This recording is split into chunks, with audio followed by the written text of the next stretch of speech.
Hi, LT here, and it is finally somewhat chilly in Southern California this week. So, as a result, I really want to be able to get into the spooky mindset, spooky season kind of vibes.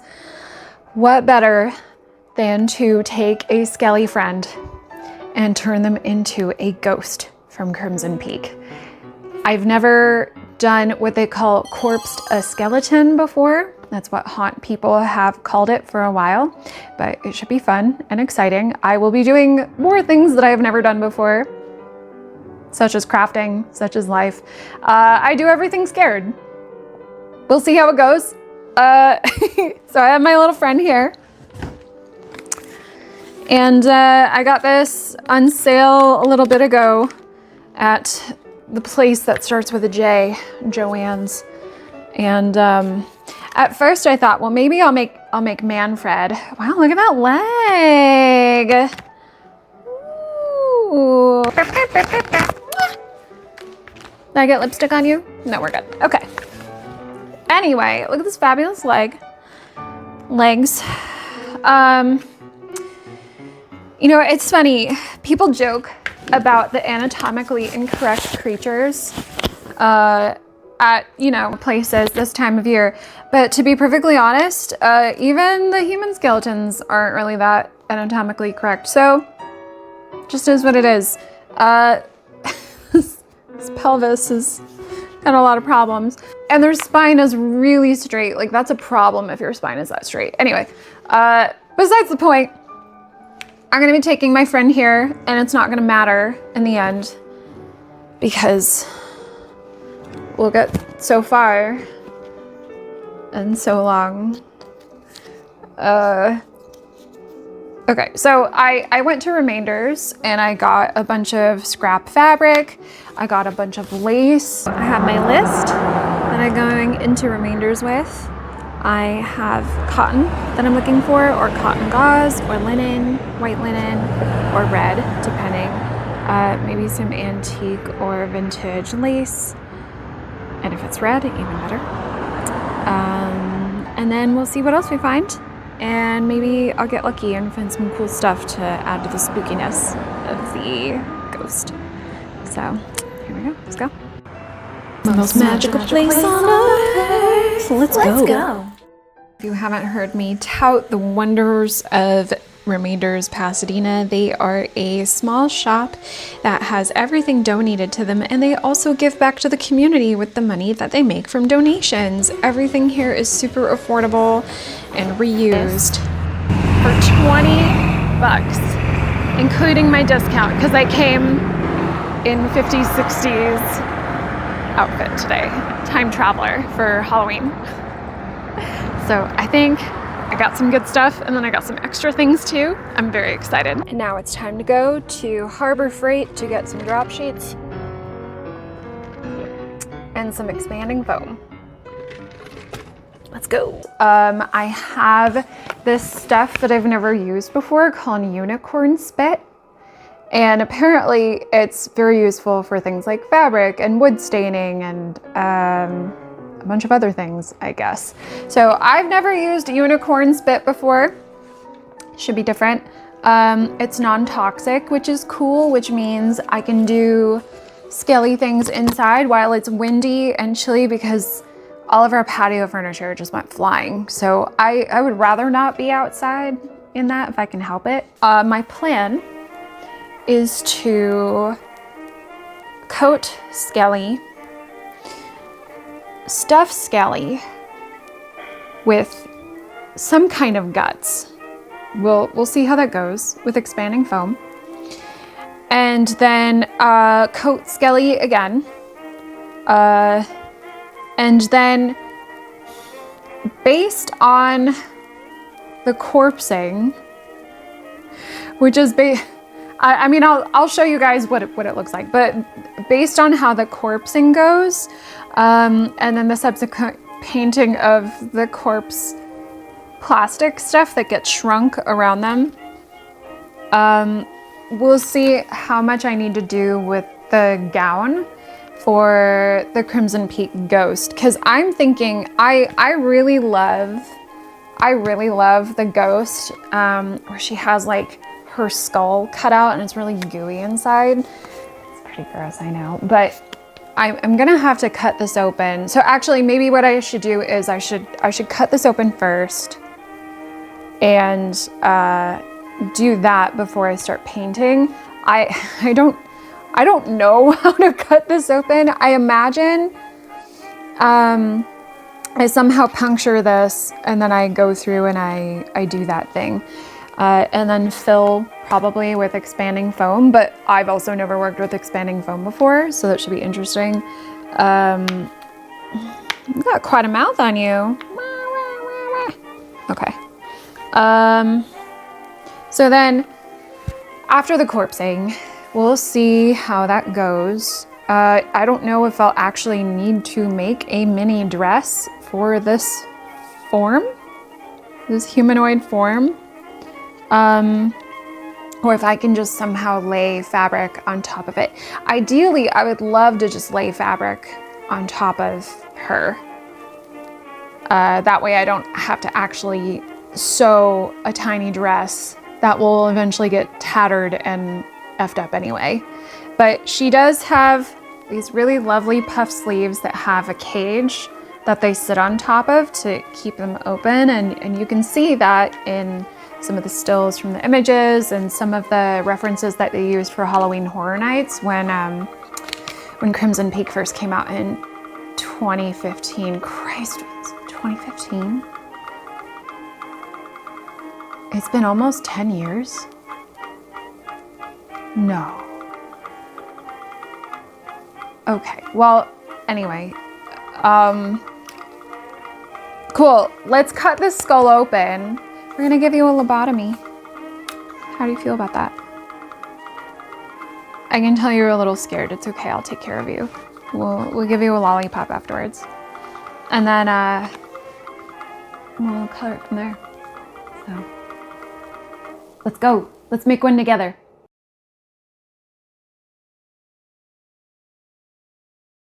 Hey, so finally made it to the garage despite some technical difficulties.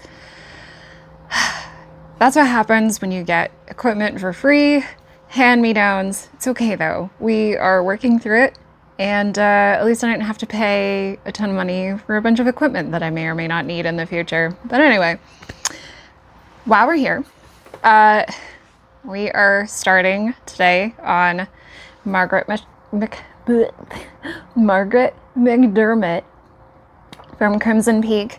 I figured out that's what her name is. So we're gonna do something called corpsing the skeleton, and that's something that a lot of haunt people tend to do. It's taking like a skeleton base and then basically melting plastic sheets over it with a heat gun. Since it's already pretty warm today, probably won't be getting around to doing that. It is so dry and so warm. I feel like the moisture is getting sucked out of my face. So we'll see how long I last today. So what we're gonna do is we are actually going to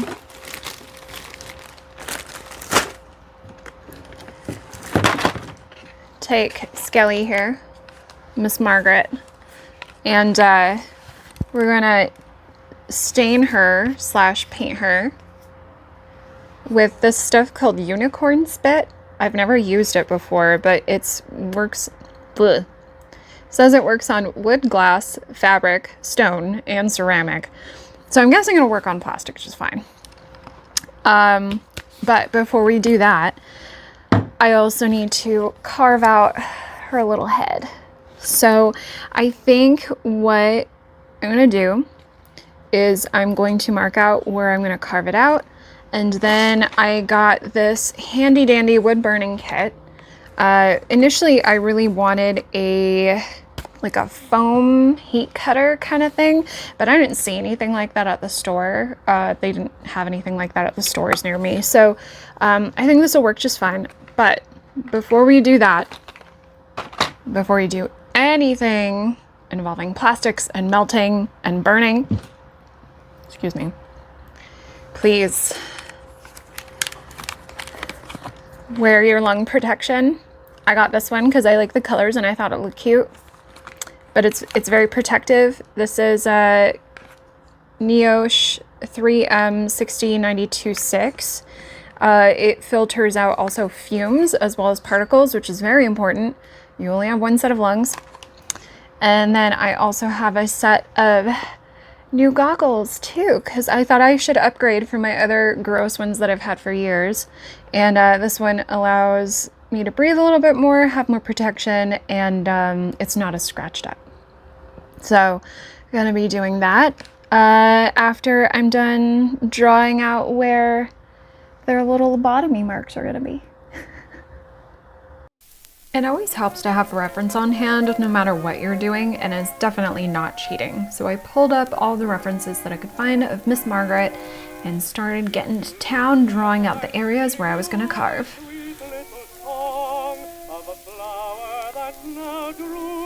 Something I do while I'm putting down reference sketches is I do the major points first, so anything that particularly sticks out, any particular features that I want to make sure make it into the final version, I usually do those first and make sure they are exaggerated and more extreme than what I'm seeing on the screen. Because sometimes it gets kind of lost in the sauce, and our brain gets scared and doesn't want to take things too far. So this provides me an opportunity to allow myself to take it further.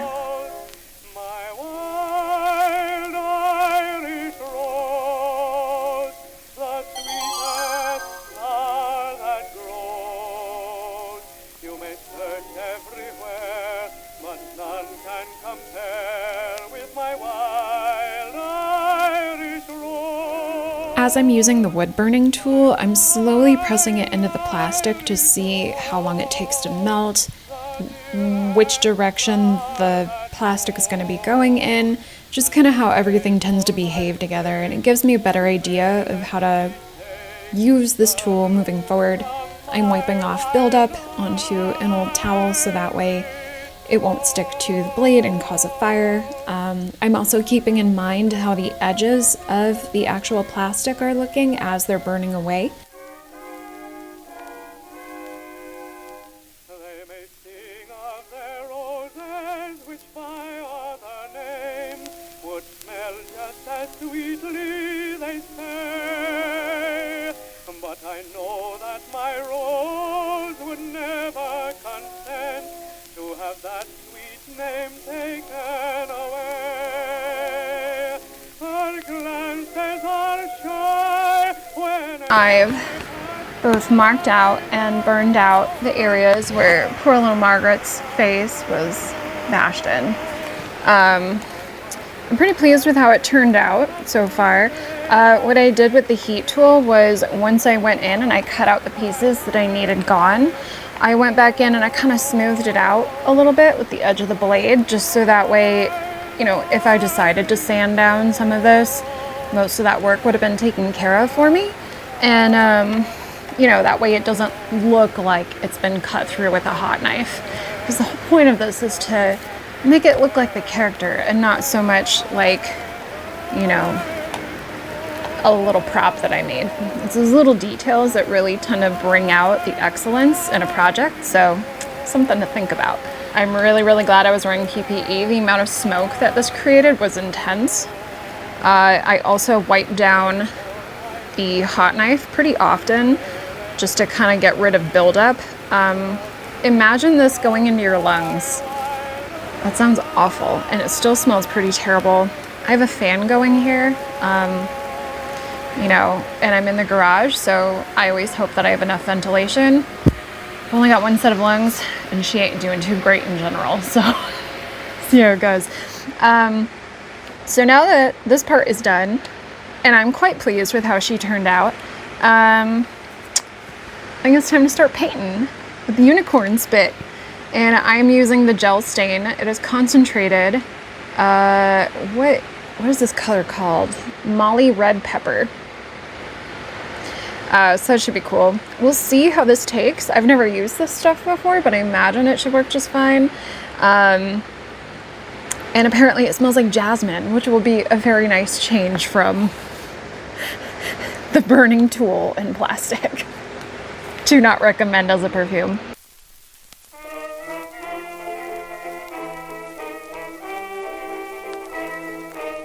Why I'm using a sponge brush and not an actual brush is because I get more even coverage with a sponge just dabbing on here and there, whereas with a brush, I would get more of those brush strokes, and that's not necessarily something that we want. This also helps me get the paint evenly into crevices, and it's also a very cheap way to apply paint.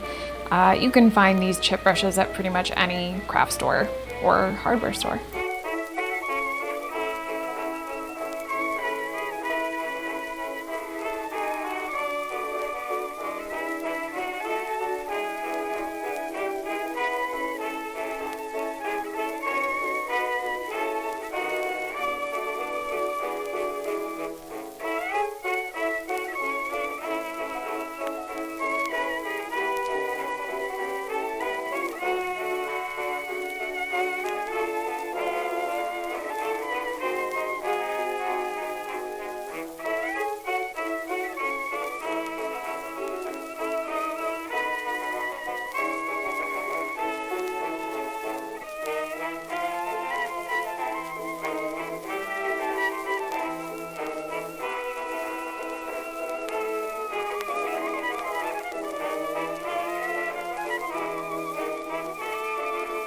Hello.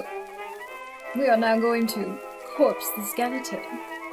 Her beauteous body is about to get wrapped in these plastic tarps, and we are going to apply heat. It's a very nice spa treatment for her, but not for our lungs. So I'll probably get my respirator and do that. We're gonna use my handy-dandy heat gun, which is not on, which is why I can hold it like this, and use the heat and see how the plastic shrinks to create those creepy tendons and melted muscles that we will see very shortly.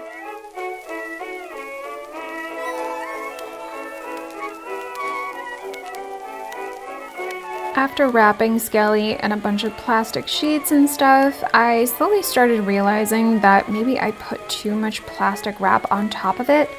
But I was stubborn and determined to make it work. I figured I would rather do it all in one go than keep going back over with several passes, but well, you'll see where I have to cut away at some of it, and there's definitely a little bit of trial and error here. I do recommend if you decide to corpse a skeleton, maybe do less layers of plastic wrap over it and then go strategically over where you need to. As you can see, I have to cut away a bunch here to make sure that I can get it to look the way I need it to. You know, I'm learning. I had fun. A word of caution, I would be really careful when you are doing this. The plastic gets very hot, and I even singed the plastic a couple of times, so use a pair of gloves that are good for heat if you're able to. I used a leaf that I had next to me just to kind of move stuff around as I needed to, but be careful.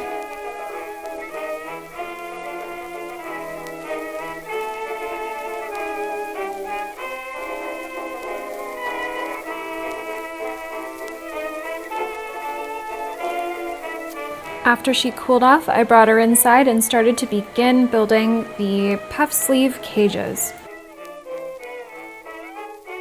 This is actually a somewhat historically accurate method of having puff sleeves stick out from the dress on the form.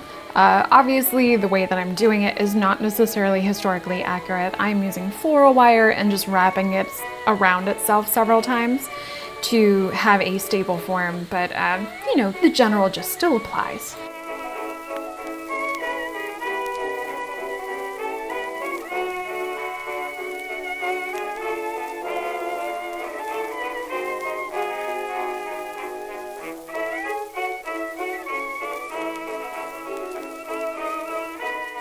With the puff sleeve cages now built, it's time to start applying the fabric to the sleeves and the puff sleeve area. Here I'm slowly fitting it over the arms, seeing how it might fit best, and I'm actually just hot gluing it down. I decided to not sew it. I thought that would be too finicky, too fiddly, and way too nice for something like this when it's just gonna get tattered anyway. I'm glad I made that decision. It went a lot faster, and I got to do this while I was playing D&D with some friends.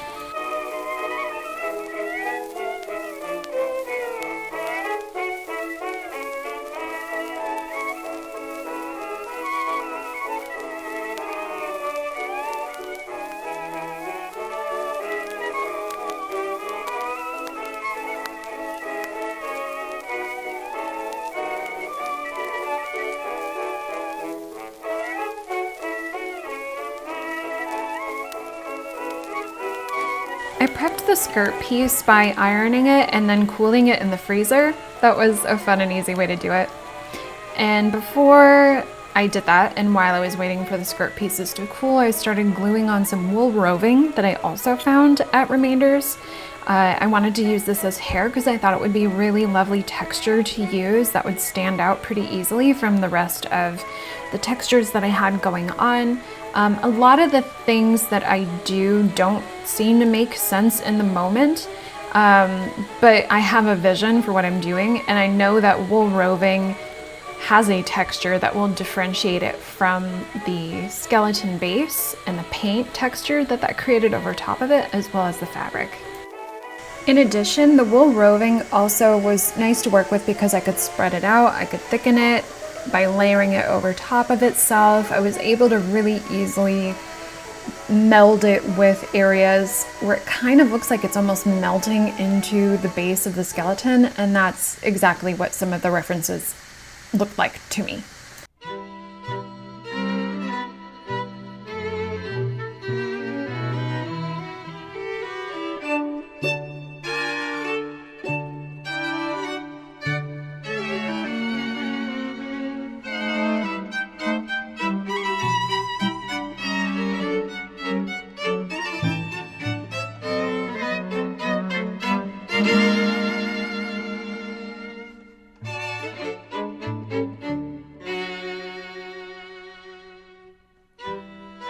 After I was finished applying the hair, I took the skirt pieces out of the freezer, which had now officially cooled down significantly, and I started hot gluing the main skirt piece around the hips of Skelly.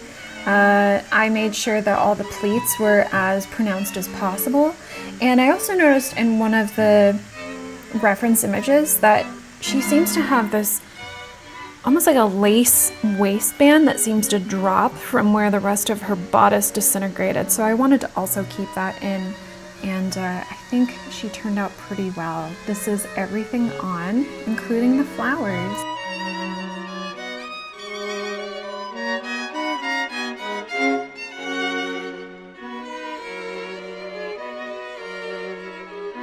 And now it's brains time! I read that it activates more quickly with water, so I thought I had a pretty brilliant thought that if I added water, maybe, just maybe, I could sculpt it in real time as it was curing. But, you'll see.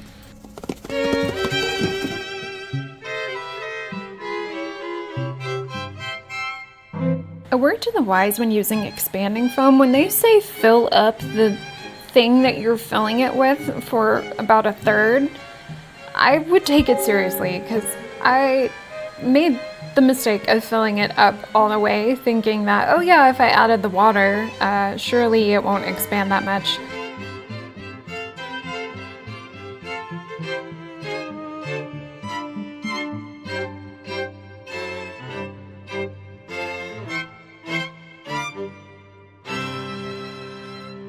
Boy howdy, was I wrong. I had to do this process of spaghettifying the brains about 3 times.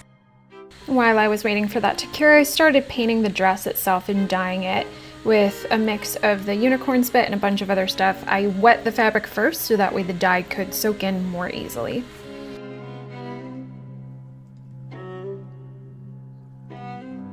Relieved to be out of the sun, I started painting the base of the corpsing part with a few different shades of red to get a better idea of which areas I wanted more in depth and which areas I wanted to have more highlights. And I also started highlighting and adding shading to the fabric and the dress itself. And the more I did this, the more I got to experience, okay, how much of this area do I want it to look like it's raised up? How much do I want to exaggerate this? So here's a first pass at what I did, and I ended up going back over it about 2 to 3 more times.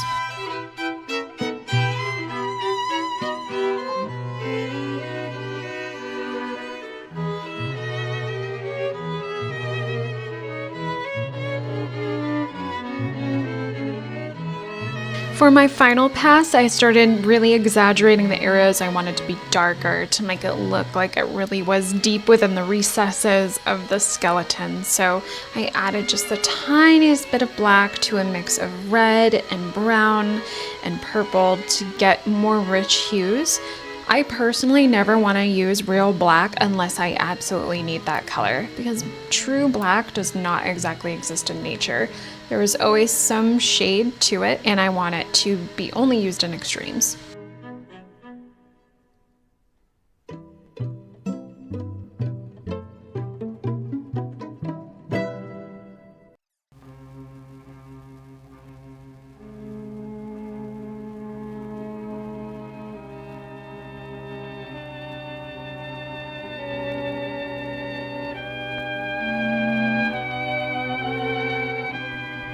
I've finished my baby. I finished her, but I need to do a reveal.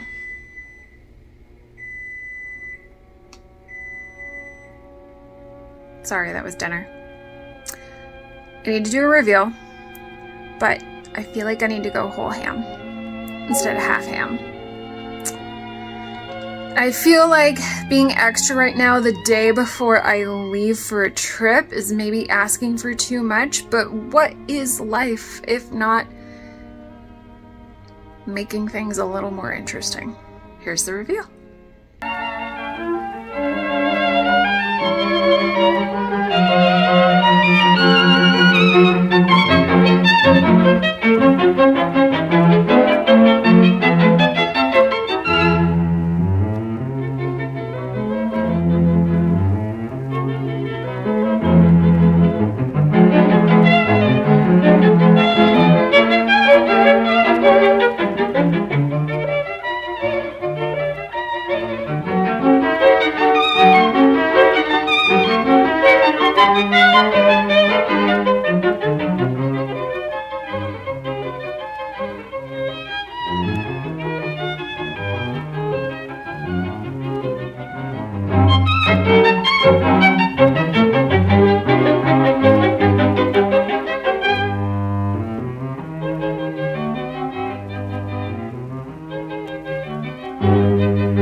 She's finished.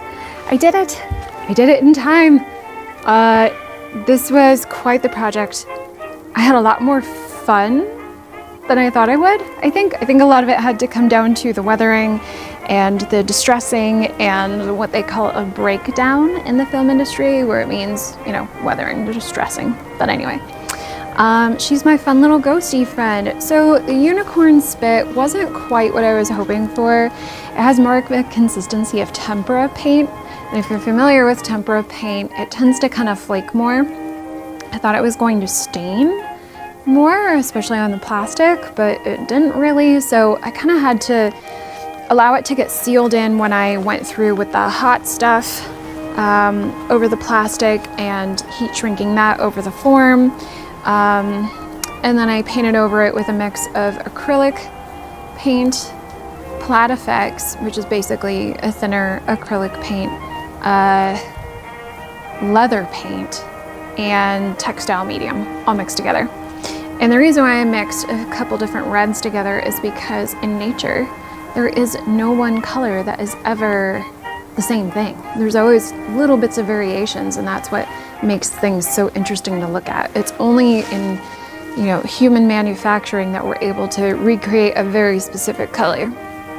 But in nature, that's not realistic. So I wanted to take more of that approach with this gal, especially because she comes from the clay mines, and I think she and I had a good time together. I was a little nervous about the expanding foam. I had not worked with expanding foam before, and I was shocked at how quickly and how much it expanded.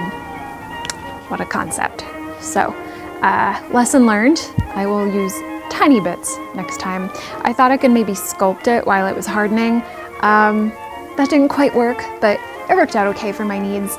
I ended up also going back in with some hot glue and adding some extra little bits and pieces. I dry brushed some of the details on her skin and on her dress. In the original behind the scenes photos, we also see that she isn't actually all the same color either. Little bits of her are slightly darker than others. There's little highlights here and there, and I thought that was just so cool. So I wanted to really recreate that with the little flowers that are at her hips that's left over from whatever dress she was wearing. Probably the 1880s, I think, is when we figured out where she was from. Although that doesn't make sense because her sleeves are definitely 1890, but whatever. Nobody's gonna know. Nobody's gonna know. Anyway, and I really enjoyed making the wire cage for her really fun puff sleeves. The original costume also has a wire cage for her puff sleeves, and not only is it historically accurate, but it also helps keep things in its shape too. So that was really helpful. I had fun kind of ripping this up and doing some fun things with it. I wanted it to look really tattered. I wanted it to look very textural, because you know, it's just so interesting to look at. And of course, you're not going to get all of the details on camera, but when you see it in person, there's definitely a lot of detail and texture that you don't quite get in a digital screen. Remainders did have the wool roving, and I think it did work out okay. I think maybe next time I'll see if I can use actual human hair. I thought about getting wig hair, but then I realized the fibers weren't going to hold the paint or the pigment as much because they don't absorb, or they are much less likely to absorb without heat. And I didn't want to apply more heat, especially with the expanding foam. That can be really dangerous, and this is also really highly flammable. Didn't want to mess with it, and you know, a lot of this is also made with hot glue.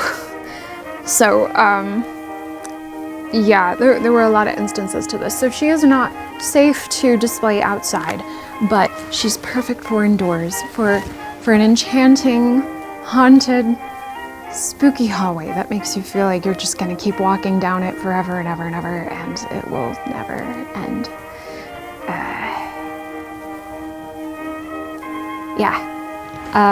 I'm very pleased with how she came out. I think maybe at a later date I will go back in and try and make this look a little more goopy.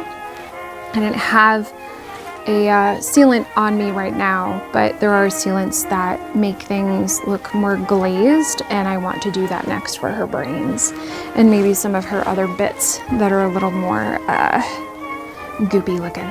Ugh, yum. So yeah, she's doing good. So now you know how to make your own ghostie for Halloween, or the anniversary of the release of Crimson Peak, or for a convention friend. And thank you for following along with me. Please feel free to leave a comment. Let me know if you have any questions about how this was done, if you want any clarification on something. I tried to explain everything as much as possible and try to make things as clear as possible, but there's always something I may have missed as well. Remember to protect your lungs, protect your eyes, protect your hands, and have fun out there. Enjoy and happy Halloween!